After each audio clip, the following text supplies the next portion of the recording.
Hello everyone. So I welcome you all to the channel. So we are here with another video in the series of contemporary example for ethics and essay for UPSC answer writing. So let's start the video. So the first slide that we have in front of us is regarding the recent hot topic that is related to IAS पूजा. इनके बारे में बहुत सी news अभी viral हुई हैं कि fake EWS certificate और एक बहुत ही कॉस्टली कार इनके पास मिली थी एंड उस पर बेकन लाइट लगी हुई थी, लाल बत्ती कल्चर उसको सिग्निफाई कर रही थी एंड कुछ प्रॉपर्टी है करोड्स में इनके नाम पे एंड इन्हीं की मदर की एक वीडियो वायरल हुई थी जिसमें शी शोइंग अ गन, ठीक है, टू अ फार्मर एंड फिर उसी के बाद जो IAS पूजा हैं उन्हीं से रिलेटेड और भी काफ़ी न्यूज़ हैं जो अभी चल रही हैं, ठीक है। तो इसी से ही रिलेटेड अब ये देखते हैं कुछ ऐसे और भी हमारे पास केसेस थे जहाँ पे अब्यूज़ ऑफ पावर का केस जो है IAS के ऊपर लगा था, ठीक है। अब्यूज़ ऑफ पावर या करप्शन भी कह सकते हैं हम, ठीक है। जैसे IAS पूजा के ऊपर एक अब्यूज़ ऑफ पावर का ये भी था कि उन्होंने एक्स्ट्रा ऑर्डनरी ट्रीटमेंट की डिमांड की थी, फॉर एग्जांपल कार एकोमोडेशन। वो मैसेजेस भी जो थे चैट्स वो वायरल हो गई थी एंड इनके जो सीनियर थे पुणे में उनको उनके ऑफिस को इन्होंने ज़बरदस्ती ऑक्यूपाई कर लिया था। तो उसके ऊपर जो इनके सीनियर थे इन्होंने होम मिनिस्ट्री को लेटर वगैरह भी लिखा था, ठीक है। तो बाकी कुछ और भी एग्जांपल्स दे देते हैं, देखते हैं इसके। जैसे फर्स्ट तो IAS पूजा का ही हो गया, इनके ऊपर इंक्वायरी अभी चल रही है, ठीक है। जो सेकंड एग्जांपल है वो है IAS Rinku Dugga emptied a Delhi stadium to walk her dog, ठीक है। ये लास्ट ईयर की वीडियो है जहाँ पे एक क्लिप है जहाँ पे ये IAS ऑफिसर थे, इन्होंने दिल्ली के एक स्टेडियम को बिल्कुल खाली करवा दिया था। सिर्फ क्यों? क्योंकि उन्हें अपने कुत्ते को घुमाना था, ठीक है। She and her husband were found with a dog strolling in that Delhi stadium. सिर्फ वही थे और कोई नहीं था, ठीक है। तो ये बिल्कुल वो जो माई बाप कल्चर है उसको दिखाता है, ठीक है, कि हमारे पास पावर है, हम कुछ भी कर सकते हैं। She was later transferred to some I think Ladakh and और अरुणाचल प्रदेश। बाद में उन्हें कंपलसरी रिटायरमेंट भी दे दिया गया था because she was called to be not fit for service, okay. Next case is relate to Pooja Singhal, IAS Pooja Singhal, Jharkhand cadre. ये एक मनी लॉन्ड्रिंग का केस था। मनरेगा जो फंड्स हैं उनके एम्बेजलमेंट को लेके, और उनके पास ही बहुत सारा जो है प्रॉपर्टी पाई गई थी, ठीक है। तो मनी लॉन्ड्रिंग का केस इन पर लगा था, लास्ट ईयर का ही ये केस था, ठीक है। इनको सस्पेंड भी किया गया था एंड तो ये कुछ केसेस हैं जहाँ पे अब्यूज़ ऑफ पावर, करप्शन जो है, यानी कि misuse of entrusted power for personal benefit, okay. तो ये चीज़ है। अब इसमें जब भी करप्शन या अब्यूज़ ऑफ पावर का आएगा तब आपको एक फार्मूला तो ज़रूर ही लिखना है, और वो फार्मूला कुछ ऐसे है, मैं यहाँ ऊपर अलग से लिख देता हूँ। इसमें आपको ऐसे लिखना है कि power plus discretion minus accountability leads to corruption.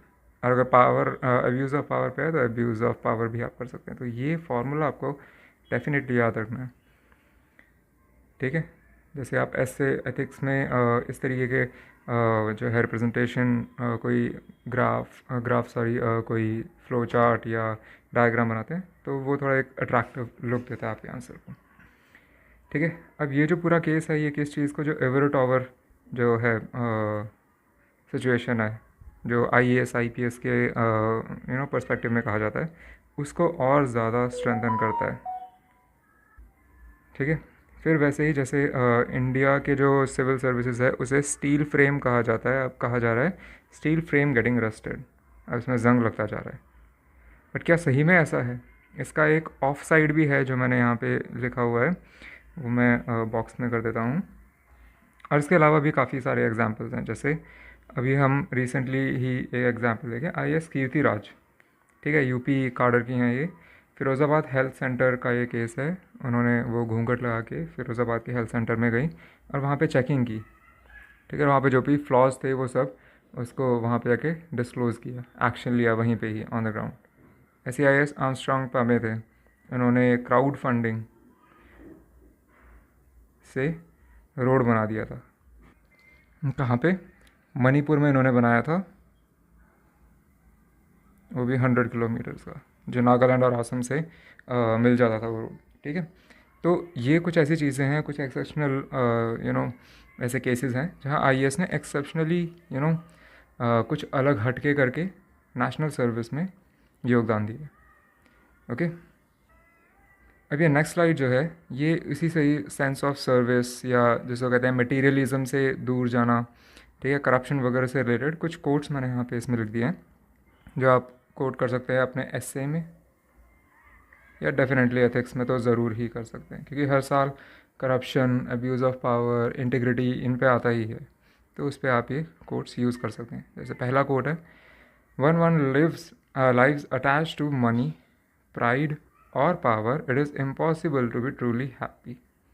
अगर आपका जो लाइफ है अगर वो इन तीनों से कहीं ना कहीं कनेक्टेड है, मनी, प्राइड या पावर, ठीक है, तो आपका खुश रहना बहुत ही मुश्किल हो जाता है। वो सेड दिस पोप फ्रांसिस, ठीक है। ऐसे ही महात्मा गांधी जो थे, उन्होंने, बहुत पॉपुलर है ये इनका जो कोट है, there is enough on earth for everybody's need but not for everybody's greed. Greed के लिए, नीड के लिए तो है बट ग्रीड के लिए नहीं है, ये महात्मा गांधी जी ने कहा था, और ये बहुत मतलब कॉमन है। देखिए एथिक्स में क्या है, जो मेंस दे रहा है और जो एटलीस्ट मतलब सिलेबस पूरा करके 2-3 या 3-4 मॉक टेस्ट दे चुका है, उसके पास नॉलेज की कमी नहीं है। लेकिन सिलेक्टेड और नॉन सिलेक्टेड, जो नॉन क्वालिफाइड और क्वालिफाइड जो हैं मेंस में, उनमें फ़र्क क्या रहता है, how to use that knowledge,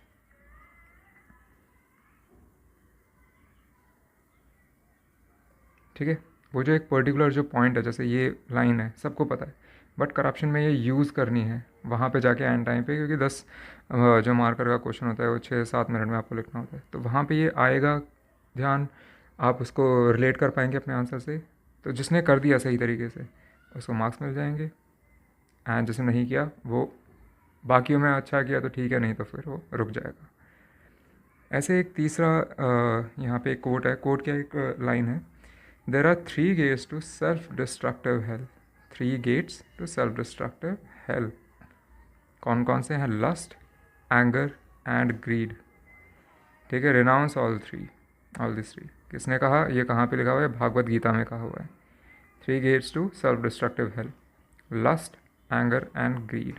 तो जहाँ यहाँ पे आप ग्रीड कर सकते हैं, ग्रीड को काफ़ी अच्छी तरीके से यूज़ कर सकते हैं करप्शन में, ठीक है, there is no end to greed, ठीक है, there is no end of possessiveness, अपरिग्रह, ठीक है, अस्ते या अपरिग्रह बुद्धिज़्म में आता है ये, ठीक है, कि पोजेशन पे ध्यान मत दो, किसी का स्टील मतलब चुराओ मत, ठीक है, तो ये टर्म्स भी आपको हमेशा याद रखनी है, ठीक है। ऐसे ही नॉन मटेरियलिज्म जो है कि मतलब दुनियादारी में कुछ नहीं होगा, उनके लिए कुछ एग्जांपल है, लॉर्ड रामा, जब इनके फादर ने इनको कहा वनवास के लिए जाने को, ही renounce everything and went to the jungle for जो 14 साल का वनवास था। लॉर्ड बुद्धा, महावीरा, इन्होंने भी ऐसे ही कहा, इन्होंने भी ऐसे ही किया, ठीक है। इनको हैप्पीनेस समान मटेरियल चीज़ों में नहीं मिली, इनको जो है मतलब एक जो सिंपल लाइफ में इनको हैप्पीनेस मिली, ठीक है। They walked as a wanderer for several years, तब जाके इन्हें महापरिनिर्वाण एनलाइटमेंट मिली, ठीक है। तो जब भी आपके पास मटेरियलिज्म का एक क्वेश्चन आता है, करप्शन का क्वेश्चन आता है, तो उसमें एक ये पंच लाइन जो है ये मैंने लास्ट में लिख रखी है, ये आप ज़रूर उसमें नीचे लास्ट में लिख दीजिए, साईं इतना दीजिए जामे कुटुम्ब समाए, मैं भी भूखा ना रहूँ साधु नाम भूखा जाए, बाय कबीरदास, ठीक है। कबीरदास ये हमारे भक्ति मूवमेंट में आ जाते हैं, तो ये लाइन आपको ज़रूर याद रखनी है, साईं इतना दीजिए जामे कुटुम्ब समाए। बस भगवान इतना दे दे जिसमें कुटुम्ब समा जाए। कुटुम्ब समा जाएगा मतलब कुटुम्ब जो है हमारा जो फैमिली है उसका काम चलता रहे। मैं भी भूखा ना रहूँ, साधु ना भूखा जाए, कि मैं और मेरे घर वाले ही भूखे ना रहें, उनका ही पेट भरा रहे, और साधु ना भूखा जाए। जो साधु है, जो गेस्ट है, या जो बाहर से कोई आए, वो भी भूखा ना जाए। ठीक है, ज़्यादा पोजेशन की हमें रिक्वायरमेंट नहीं है। अभी नेक्स्ट स्लाइड को देखते हैं। ये एक्चुअली सुप्रीम कोर्ट का अभी एक ऑब्जर्वेशन था, जजमेंट था, उसके ऊपर ये न्यूज़ है। इसको एक बार फटाफट पढ़ लेते हैं। The supreme court on Wednesday rule that all married and divorce women including Muslim women illegally divorce by pronouncement of triple talaq illegally, ये मैं यहाँ हाईलाइट कर देता हूँ, are entitled to claim maintenance from their husband under section 125 of this irrespective of her personal laws. ठीक है, अगर illegally मतलब ट्रिपल तलाक से अगर जो वुमेन है वो डाइवोर्स है, तो उनको भी मेंटेनेंस जो है वो क्लेम कर सकती हैं वो फीमेल। ठीक है, तो ये क्या शो करता है? अगर हम देखें तो ये इक्वालिटी को शो कर देता है irrespective of her personal loss. Personal law कैसे भी है, ये रूल उनके ऊपर ज़रूर चलेगा जो क्रिमिनल प्रोसीजर कोड का है। ठीक है, ऐसे ही एथिक्स का जो हमारा टॉपिक है, role of law rules and regulations and concise as source of ethical guidance.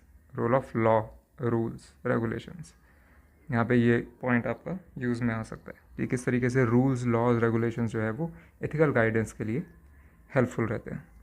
ठीक है, because it is a law, criminal procedure code. ठीक है, रूल्स रेगुलेशंस में भी। एंड देन ऐसे ही कुछ और एग्जांपल्स भी अभी लास्ट कुछ सालों में हुए हैं जो इक्वालिटी को शो कर देते हैं, जैसे यूनिफॉर्म सिविल कोड। ठीक है, uniform civil code last year जो था उत्तराखंड जो था उसके लिए बहुत ही मतलब हॉट टॉपिक था, बहुत चर्चा में था इस साल शुरू में आई थिंक। ठीक है, तो और गोवा में तो ऑलरेडी ये काफ़ी सालों से है ही यूनिफॉर्म सिविल कोड। हमारे इंडिया में जो DPSP जो है उसमें आर्टिकल 44 में आ जाता है। ऐसे कुछ और भी एग्जांपल है, जैसे female were allowed to join NDA national defence academy, Agniveer में भी है। ठीक है, फीमेल को कर दिया, पहले नहीं था। ठीक है, तो मतलब ये है कि जो उनका जो रोल है that is somewhere getting equated with that the role of the mail.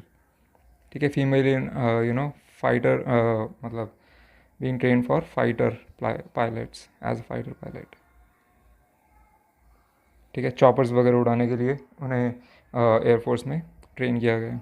Permanent commission to women in army, पहले बहुत मुश्किल था, अभी कुछ साल पहले ही सुप्रीम कोर्ट की जजमेंट के थ्रू उन्हें अलाउ किया गया है। अभी भी काफ़ी मुश्किल है but yes it is possible. Then Sabarimala, triple talaq, इनसे भी इक्वालिटी दिखती है। ठीक है, ऐसे रूल्स लॉ जो हैं ये इक्वालिटी को प्रमोट करते हैं एथिकल गाइडेंस के लिए। ठीक है, अभी ये टर्म्स हैं इनको मैं ज़्यादा एक्सप्लेन नहीं करूँगा, नहीं तो ये वीडियो क्या है डिटेल न्यूज़ एनालिसिस जो DNA आता है वो बन जाएगा। ठीक है, और आपको एग्ज़ाम में एथिक्स के एग्ज़ाम में इनको ज़्यादा डिटेल में लिखना भी नहीं। ठीक है, आपको भी टाइम नहीं मिलेगा लिखने का, और ना ही चेकिंग करने वाले के पास टाइम है कि वो इतना ज़्यादा पढ़े। तो कोशिश कीजिए टू द पॉइंट रहिए एथिक्स के पेपर में। ठीक है, अब ये नेक्स्ट न्यूज़ जो है वो बहुत ही मतलब फेमस एक तरीके से, जस्ट अ मोमेंट, यस, ये लास्ट ईयर काफ़ी इम्पोर्टेंट न्यूज़ थी जो अभी भी चलती आ रही है। Rwanda says it does not have to repay UK for scrapped migrant policy, migrant deportation policy. जो माइग्रेंट डिपोर्टेशन पॉलिसी थी वो जो स्क्रैप हो चुकी है उसके लिए रीपे नहीं करना है। ठीक है, यानी कि रवांडा को वापस UK को कुछ पैसा नहीं देना है, बिकॉज माइग्रेंट्स जो थे UK से रवांडा जाने थे तो इसलिए कुछ पैसा भी दिया गया था, बट ये पैसा वापस अब इनको नहीं देना है। अब ये इतनी कुछ खास न्यूज़ नहीं है, टॉपिक यही है कि इनका जो माइग्रेशन का जो माइग्रेंट डिपोर्टेशन पॉलिसी थी UK की, जो लास्ट ईयर काफ़ी हॉट टॉपिक था, इस साल भी काफ़ी हॉट टॉपिक था। एंड काफ़ी लोगों ने इसे सपोर्ट किया, क्रिटिसाइज़ भी काफ़ी लोगों ने किया, बहुत ज़्यादा। ठीक है, अभी किस चीज़ को शो करता है अगर हम एथिक्स के पर्सपेक्टिव से देखें?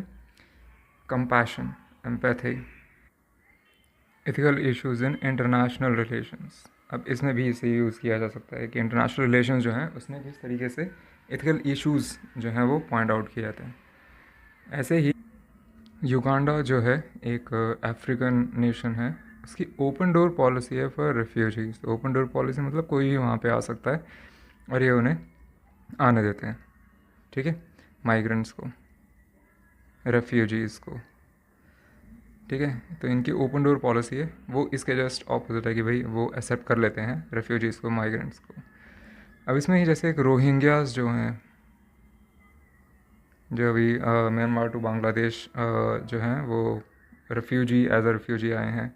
एक कॉक्स बाज़ार है, वहाँ पे इनको सेटल कर किया गया है। ये बांग्लादेश में है और कहा जाता है हाँ बहुत ही मिजरेबल सिचुएशन में ये जितने भी रेफ्यूजीज़ हैं ये रह रहे हैं। ओके, तो अब इसमें क्या है, कुछ 2021 में एक क्वेश्चन भी पूछा गया था, PYQ है ये। Refugee should not be turn back to the country where they would face persecution and और ह्यूमन राइट वायलेशन। ठीक है, examine the statement with reference to ethical dimension being violated by the nation claiming to be democratic with open society. कि अब ये जो है जहाँ पे भी रेफ्यूजीज़ हैं वो ह्यूमन राइट वायलेशन फेस कर रहे हैं, ठीक है, ह्यूमन राइट वायलेशन फेस कर रहे हैं, तभी वो वहाँ से रेफ्यूजी जो हैं वहाँ से माइग्रेट करके किसी और देश में जा रहे हैं।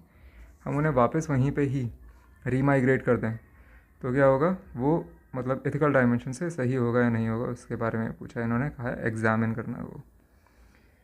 ठीक है, तो ये PYQ है, इसको आपको ट्राई करना है। इसमें आप ये एग्जाम्पल दे सकते हैं, ठीक है, इसमें क्या क्या प्रोज हैं, ठीक है, सॉरी इसमें क्या क्या जो हैं कौन कौन से आर्ग्यूमेंट्स जो हैं वो फेवर में रहेंगे, क्या क्या आर्ग्यूमेंट्स अगेंस्ट में रहेंगे, ठीक है, वे फॉरवर्ड क्या होना चाहिए। ओके, वो आपको इसमें लिखना है। नाउ कंपैशन एम्पैथी, ये तो आपको ज़रूर इसमें लिखना है, ठीक है। अब कंपैशन एम्पैथी का सिंपल सा एक हमारे पास वो भी है formula, pity then sympathy then empathy then compassion, ठीक है। तो ये आप लिख सकते हो बहुत ही आराम से, ठीक है, जब ये कंपैशन का आया तो, ठीक है। पिटी सबसे फर्स्ट लेवल होता है कि जैसे फीलिंग ऑफ थोड़ा दुख वाली फीलिंग होती है। सिंपैथी कि हाँ हम समझ सकते हैं। एम्पैथी बिल्कुल इन डेप्थ समझ सकते हैं सामने वाले की problem. Compassion to move to act to किसी की प्रॉब्लम को है सॉल्व करने के लिए एक्शन लेना।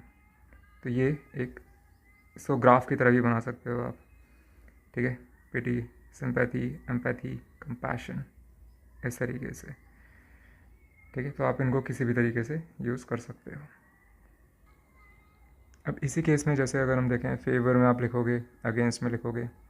अब ऐसा नहीं है जैसे हमेशा ज़रूरी नहीं है कि इसको आप यही कहो कि ह्यूमन राइट वायलेशन।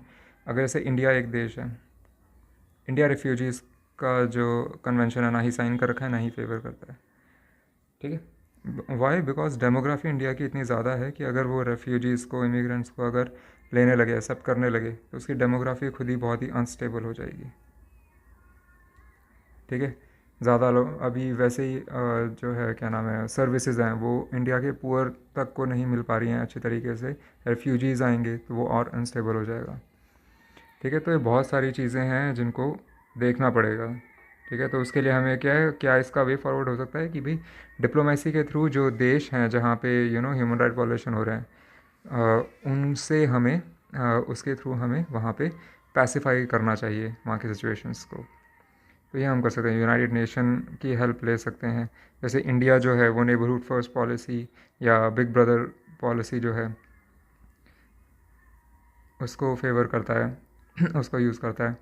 तो इससे हम कर सकते हैं डिप्लोमेसी के थ्रू हम जो है अपने नेबर्स के जो इंटरनल रिलेशंस हैं उन्हें थोड़ा सही कर सकते हैं बाय डायलॉग्स, ठीक है। तो ये हम इसमें as a way forward use कर सकते हैं, ठीक है। ठीक है, अब ये नेक्स्ट स्लाइड है हमारे पास। ये से इम्पॉर्टेंट कोई न्यूज़ नहीं है, बट यहाँ पे एक पॉइंट जो था वो बहुत इंपॉर्टेंट था, इसलिए मैंने इसको कंसिडर किया है। Justice Khanna recuses self from hearing verdict review petition. अब ये रिक्यूज़ जो है ये पॉइंट बहुत इंपॉर्टेंट है। ये न्यूज़ इतना ज़्यादा इंपॉर्टेंट नहीं है, कहीं आपको डायरेक्टली इसमें कोट नहीं करना है, रिक्यूज़ल क्या है, एक सॉरी, जुडिशरी में एक ये टर्म यूज़ होती है जहाँ पे क्या होता है कि अगर कोई भी जज है, ठीक है, अगर उनके सामने कोई ऐसा केस है जो कहीं ना कहीं उनसे लिंक्ड है, ठीक है, जैसे उन्हीं के फैमिली मेम्बर का कोई केस सामने आ गया या कोई डायरेक्टली इनडायरेक्टली जो उनसे लिंक्ड है, तो वो क्या करेंगे, वो उस केस से अपने आप को हटा लेंगे, इसे कहते हैं रिक्यूज़ल। ठीक है, ऐसे कोई कन्वेंशन या कोई रूल वगैरह डायरेक्टली ऐसा नहीं है, बट काफ़ी ऐसे जो जजेस हैं उन्होंने ऐसा किया है कि they have recuse themselves from that particular case, ताकि न्यूट्रलिटी जो है वो बनी रहे। ठीक है, जस्टिस जो है, justice would be better served. ठीक है, इसीलिए रिक्यूज़ल किया जाता है जनरली।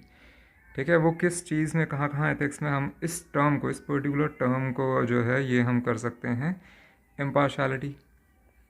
ठीक है, अगर मैं मेरे फॉर एग्जांपल मैं एक जज हूँ, मैं मेरे ही केस को अगर वहाँ पे हैंडल कर रहा हूँ, तो ऑब्वियसली थोड़ा बहुत फेवर जो है, अगर मेरे सामने मेरा ही कोई फैमिली मेम्बर है, उसका केस है और वो सामने खड़ा है, तो ऑब्वियसली कहीं ना कहीं इमोशंस ऐसे आएंगे जहाँ मैं उनको फेवर करूँगा। ठीक है, कहीं ना कहीं ज़रूर आएगा। तो इम्पार्शलिटी जो है उसको दिखाता है कि भाई मेरे सामने मेरा केस नहीं आना चाहिए, कोई और इस केस को हैंडल करे, इम्पार्शलिटी। ठीक है, then integrity. Integrity why, because strong moral values को दिखाता है।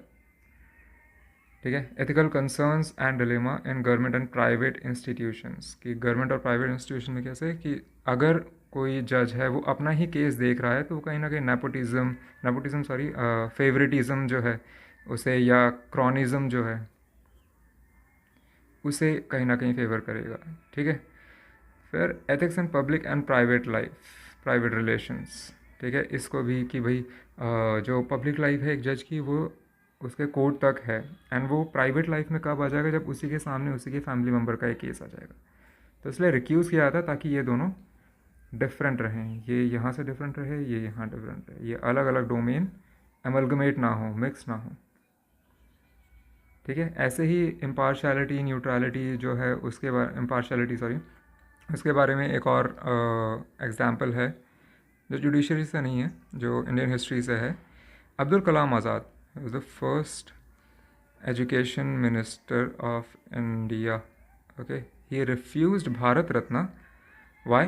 Because he said the people selecting the awardees should not be the recipient, कि जो लोग किसी अवार्ड के लिए अवार्डीज़ को सिलेक्ट कर रहे हैं, चूज़ कर रहे हैं, उन्हीं को ही उल्टा जो है अवार्ड नहीं मिलना चाहिए।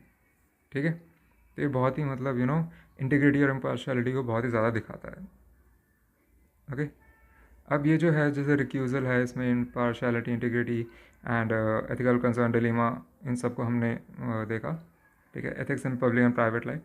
तो इसके क्या क्या मतलब नेगेटिव क्या क्या इसके पॉइंट्स हो सकते हैं अगर पब्लिक और प्राइवेट लाइफ में मिक्सअप हो जाए, अगर दोनों एक दूसरे के साथ अमलगमेट हो जाए। Nepotism, favouritism, cronyism. ठीक है, ये सारी ऐसी टर्म्स हैं, इनको ज़्यादा हम एक्सप्लेन नहीं करेंगे बिकॉज ये नेपोटिज्म सबको पता है। क्रॉनिक, काफ़ी टाइम पहले इकोनॉमिक्स सर्वे में क्रॉनिक कैपिटलिज्म का, सॉरी जस्ट मोमेंट,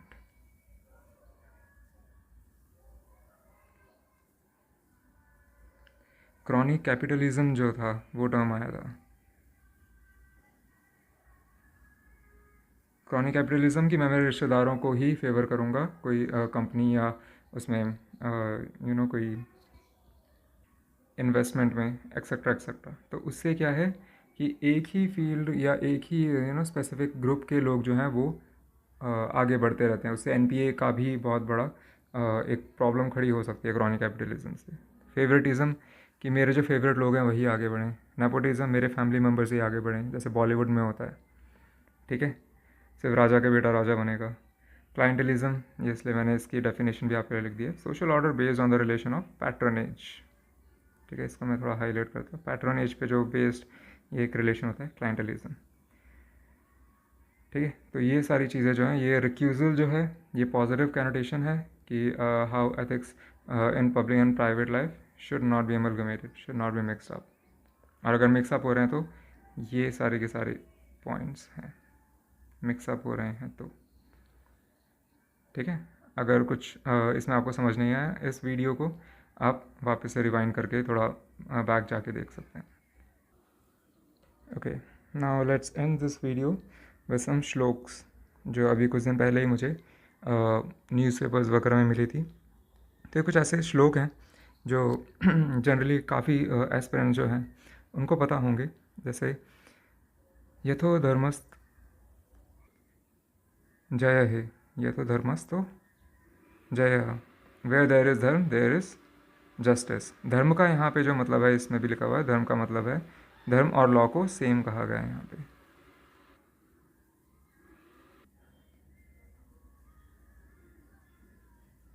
धर्म और लॉ को यहाँ पे सेम कैनोटेशन दिया गया है, ठीक है। Where there is dharma there is justice, that is where there is law there is justice. तो ये सुप्रीम कोर्ट सील इटसेल्फ से, ये सुप्रीम कोर्ट के सील पे लिखा हुआ है।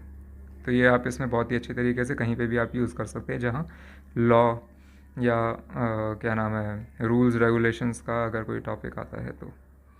ऐसे ही महाभारत एडवाइस ऑफ धर्मो रक्षति रक्षितः, धर्मो रक्षति रक्षितः, the system protects those who protects the system, ठीक है। ये बहुत ही इंपॉर्टेंट एक श्लोक है जो आप लिख सकते हो, ठीक है।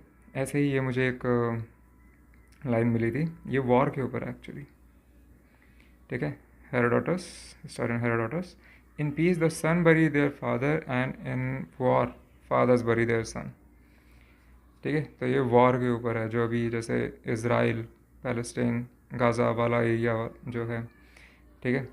और फिर उसके बाद दूसरा जो है Ukraine is and Russian war जो अभी चल रहा है, उसमें भी काफ़ी सारी प्रॉब्लम्स आ रही हैं। कभी हॉस्पिटल्स पे, कभी स्कूल्स पे मिसाइल आ रही हैं, कोई ना कोई मर रहा है, रोज़ न्यूज़पेपर में कहीं ना कहीं आता ही जाता है, ठीक है। तो उस पर भी आप ये यूज़ कर सकते हो। एक और ऐसे ही कोड है, the war doesn't decide who is right, but it decides who is left। ये बहुत इंपॉर्टेंट एक कोड है कि war doesn't decide who is right but it decides who is left. War ये डिसाइड नहीं करता है कि सही कौन है, वॉर ये डिसाइड करता है कि आखिरी में बचा कौन है, ठीक है। जो बच गया वो जीत गया, चाहे वो सही है चाहे वो गलत है, ठीक है। तो एक तरीके से जो मत्स्याना वाला जो एक वो है प्रिंसिपल है कि जो बड़ी फ़िश है वो छोटे फ़िश को जनरली नहीं जीने देती, जनरली उसको ओवर पावर कर लेती है। तो उससे भी इसको रिलेट कर सकते हो आप, ठीक है। ज़रूरी नहीं है जो वीक है, कमज़ोर है, वो हमेशा गलत ही हो, ये नहीं हो सकता हमेशा, ठीक है। तो इसी पॉइंट से ही हम इस डिस्कशन को कंक्लूड करते हैं। So that's all for today, see you in the next video, thank you.